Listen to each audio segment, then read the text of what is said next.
अगले प्रश्न को देखते हैं। निम्नलिखित बिंदुओं को आलेखित करते हुए बताएं कि ये किस चतुर्थांश या अक्ष पर है। ये जो बिंदु दिया गया है किस चतुर्थांश में इसका जो है नियामक ज्यामिति निर्देशांक होगा या किस अक्ष पर होगा, इसको बताना है। a -2 3, तो पहले x में -2, y में -3, x वाले में माइनस, तो x डैश की ओर माइनस होता है -2 यहाँ रखते हैं अभी, यहाँ पे -3 y डैश में -3 1 2 3, ये जो इस लाइन पे मिलेगा, कहाँ मिलेगा, यहाँ। ये जो है ये क्या हो गया -2 -3, फिर से समझना है। x -2 पहले वाला x होता है, दूसरा वाला y होता है। तो ये -2 x में -2, तो x डैश में होता है -2 और -3 y में -1 -2 -3, ये का निर्देशांक ये रहा। अब क्वाड्रेंट भी पूछते किस चतुर्थांश में है, बताएं कि किस चतुर्थांश में है। तो ये किस चतुर्थांश में है, ये जो है तृतीय चतुर्थांश में। किसमें, तृतीय चतुर्थांश में। ये दिखा भी सकते हैं ग्राफ में और ये बता भी सकते हैं तृतीय चतुर्थांश। b 2 5, b किसमें 2 और 5, x में 2 y में 5, x में 2 प्लस में और y में प्लस में 5, तो ये इस सीधा में मिलेगा। ग्राफ कॉपी में बनाने के बाद ये इस तरह से मिलेगा। ये b जो है 2 5, ये किस चतुर्थांश में, प्रथम चतुर्थांश, क्योंकि इसको प्रथम द्वितीय तृतीय चतुर्थ चतुर्थांश कहते हैं। इसमें दोनों प्लस, इसमें माइनस प्लस, इसमें दोनों माइनस, इसमें प्लस माइनस, ऐसे भी बता सकते हैं, यहाँ से भी देख के। c 0 5, x में 0 y में प्लस में 5, x में 0, तो x यहाँ 0 है, दोनों x भी 0 y भी 0, y में प्लस में 5, तो y प्लस में 5, y इधर है तो प्लस का 5, ये हो गया c कितना हो गया 0 5। ये किस अक्ष पर, तो ये हो जाएगा y अक्ष पर। क्या हो जाएगा, y अक्ष पर, y अक्ष पर क्या, धनात्मक दिशा, y अक्ष के धनात्मक दिशा में, प्लस वाली दिशा में। 3 0, x में 3 y में 0, x में 3 वो भी पॉजिटिव में, 1 2 3, x में 3 y में 0, तो y का 0 यही होता है, इसका मतलब d जो है यही रहेगा, d 3 0। किस अक्ष पर है, x अक्ष पर। किस अक्ष पर, x अक्ष का धनात्मक दिशा में, ठीक। e -5 0, x में -5 y में 0, x में -5 1 2 3 4 5, x का ये -5 है और y यहाँ पे 0 होता है, ये हो जाएगा e कितना हो गया, ये हो गया -5 0। किस अक्ष पर है, तो x अक्ष के धनात्मक दिशा में, ऋणात्मक दिशा में, माइनस ऋणात्मक दिशा में, x के ऋणात्मक। 2 -3, x में 2 y में -3, x में 2 y में -3, तो आ जाएगा ये नीचे यहाँ पे, ये हो जाएगा e 2 -3। किस चतुर्थांश में गया, ये तृतीय चतुर्थ चतुर्थांश। ग्राफ बना सकते हैं और नहीं तो यहाँ से साइन देख के भी बता सकते हैं। ये -2 5, x में -2, x में -2 और y में 5, y ऊपर है 5, ये चले जाएगा यहाँ पे इस सीधा में कहीं, यहाँ पे -2 5। किस चतुर्थांश में, ये जो है द्वितीय चतुर्थांश में। इस तरह से बता सकते हैं, या चिन्ह देख के भी बता सकते हैं। दोनों माइनस, तृतीय चतुर्थांश, दोनों प्लस, प्रथम y में है तो और प्लस है तो y अक्ष के धनात्मक दिशा में, x में है तो x का पॉजिटिव, -5 में है और y 0 है तो x का नेगेटिव, यहाँ से बता सकते हैं। 2 -3, तो प्लस माइनस किस में होता है, इसमें प्लस माइनस चतुर्थ -2 5, x में माइनस जाना है, y में 5, द्वितीय चतुर्थांश।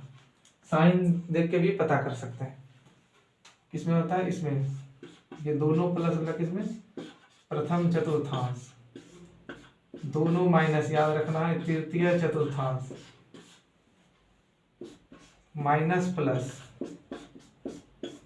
द्वितीय चतुर्थांश, प्लस माइनस चतुर्थ चतुर्थांश, दोनों प्लस माइनस प्लस, दोनों माइनस प्लस माइनस, इस तरह से याद रखना। अगले प्रश्न को देखते हैं अब।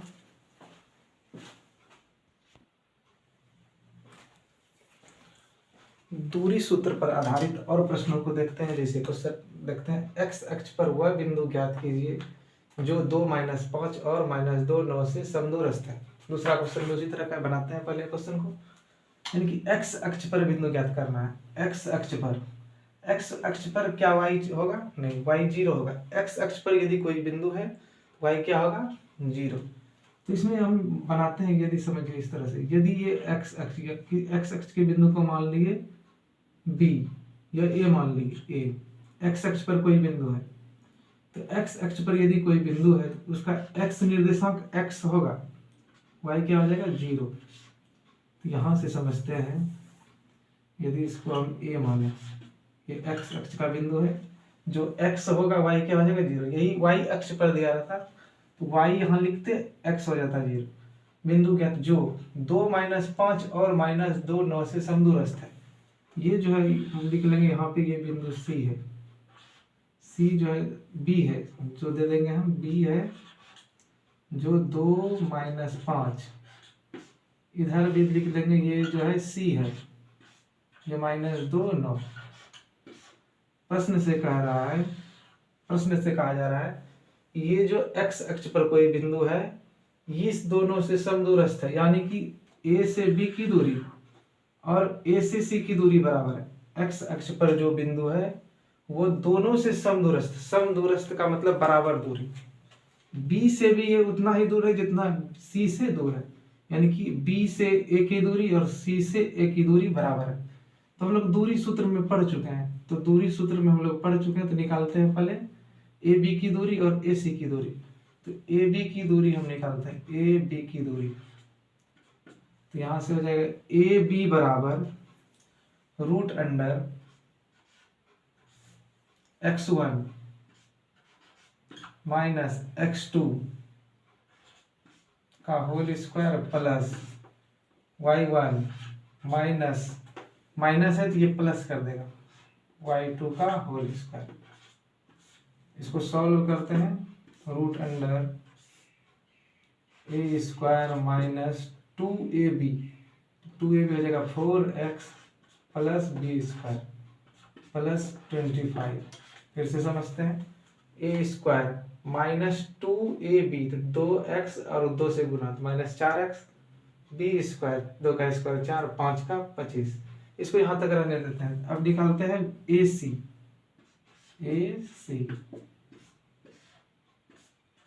AC निकालते हैं, x1 माइनस x2 का होल स्क्वायर, x1 माइनस और माइनस पहले से तो हो जाएगा प्लस x1 माइनस x2 का whole square plus y1 minus y2 का whole square, y1 minus y2 का होल स्क्वायर। इसको भी सॉल्व करते हैं, ये हो जाएगा a square plus 2ab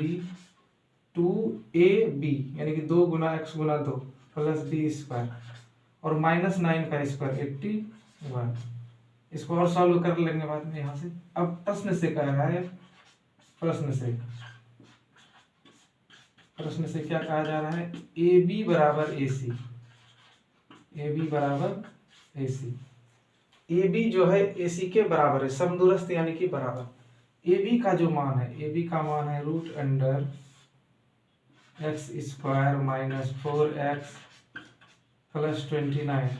solve कर लिया यहाँ से, बराबर यहाँ से हो गया x square plus 4x plus 85। ठीक, यहाँ लिख देंगे, यहाँ से रूट कट सकता है, नहीं तो लिख देंगे दोनों ओर वर्ग करने पर, दोनों ओर वर्ग करने पर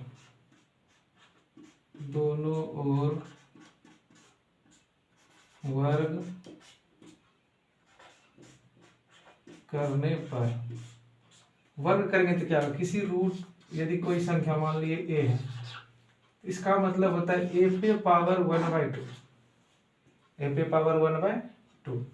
यदि हम इसका वर्ग करते हैं तो ये यहाँ पे कट जाता है, वर्ग करेंगे तो ये a पे पावर 1/2 का स्क्वायर होगा, यहाँ 2 से ये गुना हो जाएगा तो 2 से 2 कट जाएगा, बचेगा a सिर्फ।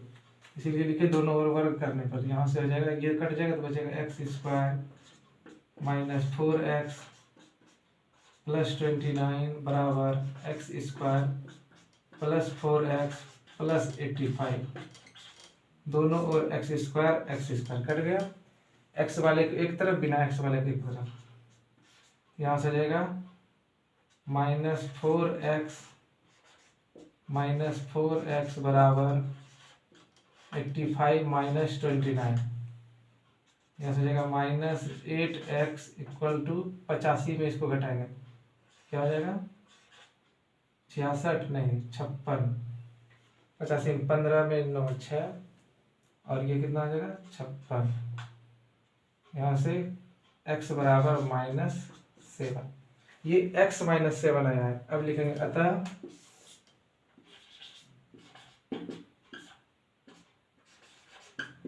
अतः बिंदु क्या माने हैं यहाँ a, x 0 तो x हो गया -7 0, तो x अक्ष पर हुआ बिंदु क्या है, बिंदु a -7 0, x अक्ष पर जो बिंदु है उससे b और c का दूरी, ये जो है ए बी बी सी समदूरस्थ है, तो इस तरह से चित्र ऊपर बना लेना है। उसके बाद लिख ए बी और ए सी को निकालना है प्रश्न से, दोनों बराबर है तो यहाँ से इसको x का मान, अतः बिंदु a -7 0। इस तरह से दूसरा क्वेश्चन देखते हैं। क्वेश्चन नंबर 2 को देखते हैं। x अक्ष पर वह बिंदु ज्ञात कीजिए जो 6 5 और इतना से समदूरस्थ है। तो x अक्ष का मान यह है, तो